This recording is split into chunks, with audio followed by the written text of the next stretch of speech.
سوال آیا کہ مسجد کے آس پاس میں رہنے والی خواتین وہ اگر مسجد کی جماعت میں شامل ہونا چاہیں تو شامل ہو سکتی ہے. اس کی دو صورت تو بغیر آواز کیسے شامل ہو؟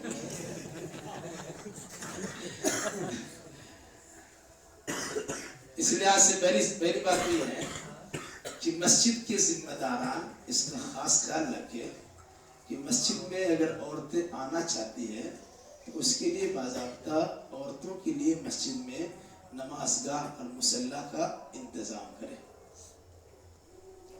جب تک نہیں ہوتا ہے اور مسجد بالکل قریب ہے، مسجد کے قریب بالکل گھر ہے، جیسے مان لیجیے گھر ہے وہ گھر ہے، ٹھیک ہے، تو جو امام کے پیچھے حصے میں جو لوگ ہیں، ٹھیک ہے، وہ اگر امام کی اقتداء میں نماز پڑھنا چاہیں تو نماز پڑھ سکتی ہے.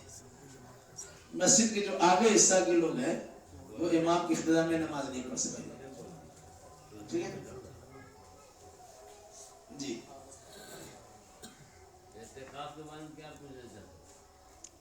مسجد بنائے تو اعتکاف کی جگہ بنائیے گا، جو لوگ اعتکاف کرنا چاہے اعتکاف کرنے دیجیے گا.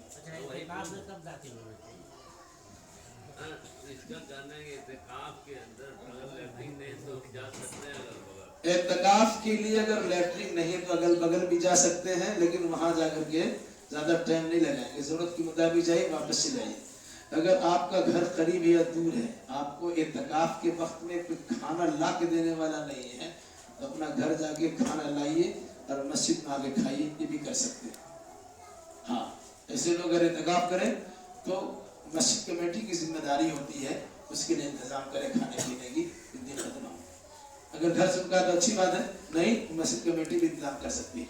رہا معاملہ کہ ابھی سر دست مسجد میں باتھ روم کا انتظام نہیں ہے تو آپ بغل کے کسی گھر میں جا سکتے ہیں جہاں رکنا زیادہ نہیں ہے، اپنے ضرورت کے مطابق کیا، وہاں بات چیت کرنے کے بجائے سیدھا سیدھی چلے آئیے. اعتکاف کے بارے میں ایک بات یاد رکھیے، بہت سارے لوگ گونگا اعتکاف کرتے ہیں، کچھ بولتے ہی نہیں ہے، بولیں گے کوئی بھی اشارہ سے بات اس طرح گونگا اعتکاف کرتے ہیں. ایسا کچھ نہیں ہے، آپ ضرورت کے مطابق بات کرتے ہیں. بہت سے لوگ خواہ مخواہ بات کرتے ہیں، مستقل بات کرتے ہیں، وہ بھی صحیح نہیں ہے. اور کچھ لوگ بالکل گونگا بن جاتے ہیں، وہ بھی صحیح نہیں ہے. بلکہ اعتکاف میں ضرورت کے مطابق بات کی جا سکتی ہے. اللہ کے نبی صلی اللہ علیہ وسلم نے ظاہر سی بات ہے اعتکاف کیا، 10 سے 20 دن کا اعتکاف کیا.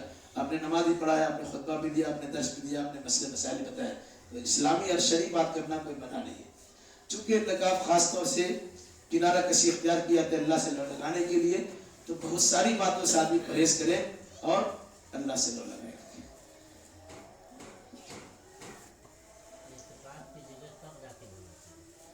اعتکاف کی جگہ داخل ہونی چاہیے 20 تاریخ کو مغرب سے پہلے، اور اعتکاف کی جو اصلی جگہ ہے اس میں فجر کے بعد داخل ہو جائے. رات بھر 21 تو 20 تاریخ گزرنے کے بعد 21 ہوتا ہے نا جی. 20 تاریخ کو مغرب کے بعد میں نے کہا، آپ صرف اعتراض کرنا جانتے ہیں کہ سننا سمجھنا بھی جانتے ہیں. 20 تاریخ آپ کی گزر گئی، اعتکاف آپ کی 21 سے شروع ہوتی ہے. 21 کی 10 رات جو ہوتی ہے نا، وہ جو اخیر والی راتیں ہیں، 20 کی تاریخ ختم ہوئی. اب 21 کو 20 تاریخ کے عصر میں سے مغرب تک مسجد میں داخل ہو جائیے، تاکہ آپ جو اعتکاف کریں گے 21 تاریخ کے شام سے، 21 تاریخ فجر شروع نہیں ہوتی ہے، اسلامی تاریخ مغرب میں شروع ہو جاتی ہے. یہی وجہ ہے کہ کل روزہ رکھیں گے، آج آپ سحری کھاتے ہیں، آج آپ تراویح پڑھتے ہیں، کیوں؟ کہ اب شام سے داخل ہو گئے رمضان میں. سوال ہے مولانا صاحب، شیخ صاحب سوال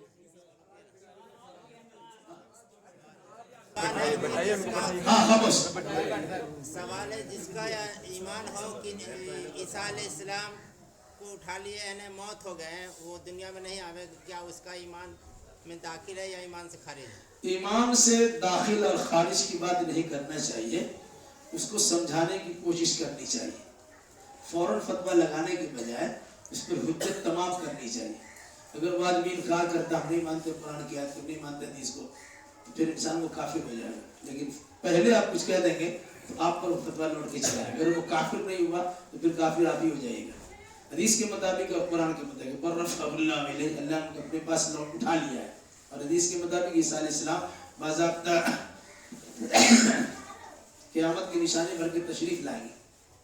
تو اگر کوئی آدمی صراحت کے ساتھ قرآن آئے اور حدیث رسول کا انکار کرے گا پھر مسلمان نہیں رہے گا.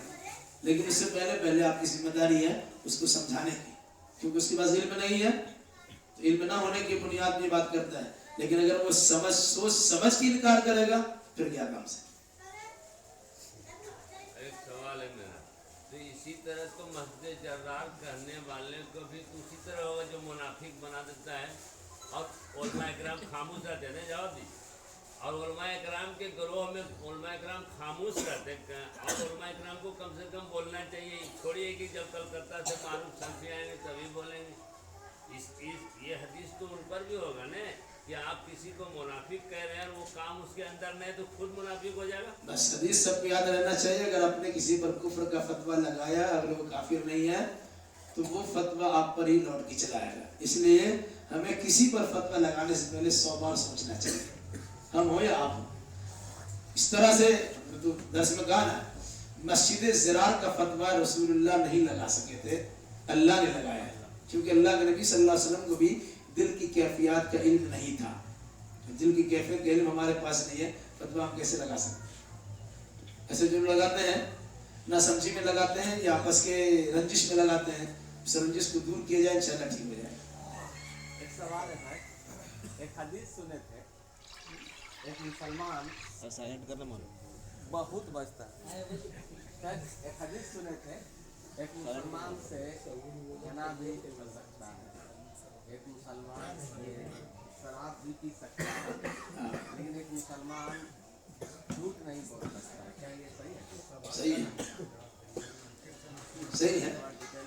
جھوٹ ایک خطرناک چیز ہے. مطلب کسی نے کہا یا رسول اللہ ہم فلاں فلاں سب کام کرتے ہیں، ٹھیک ہے تو ہماری نصیحت کیجیے. وہ چوری بھی کرتا تھا، شراب بھی پیتا تھا، بدکاری بھی کرتا تھا. آپ نے فرمایا حل تو عاہدنی علی ترک الکذب، کیا تم جھوٹ کے چھوڑنے پر مجھ سے وعدہ کرتے ہو؟ سمجھا کہ جھوٹ سے تو آسان ہے، چھوڑ دیں گے. شراب کی لت خراب ہے، بدکاری کی لت خراب ہے وغیرہ وغیرہ، لیکن یہ تو بہت آسان ہے، چھوڑ دیں گے. چوری بھی ہے. شام کا وقت ہوا اب اس کے پینے کا من کر رہا ہے، اگر پی لیا اور اللہ کے نبی نے پوچھا تم نے پیا تھا؟ بولے نہیں، پھر وعدہ کے خلاف ہو جائے گا. اور اگر پیا تھا تو پورا لگ جائے گا. اس طرح تینوں عمل ان کا چھوٹ گیا. تو جھوٹ چھوڑنا بہت مشکل ہے. جو آدمی جھوٹ چھوڑ دیتا ہے وہ سارا مسئلہ کر لیتا ہے. وہ حدیث صحیح ہے کہ مومن جھوٹا نہیں ہوتا ہے، اس میں کوئی شک نہیں ہے. سچا ہی مومن ہوتا ہے.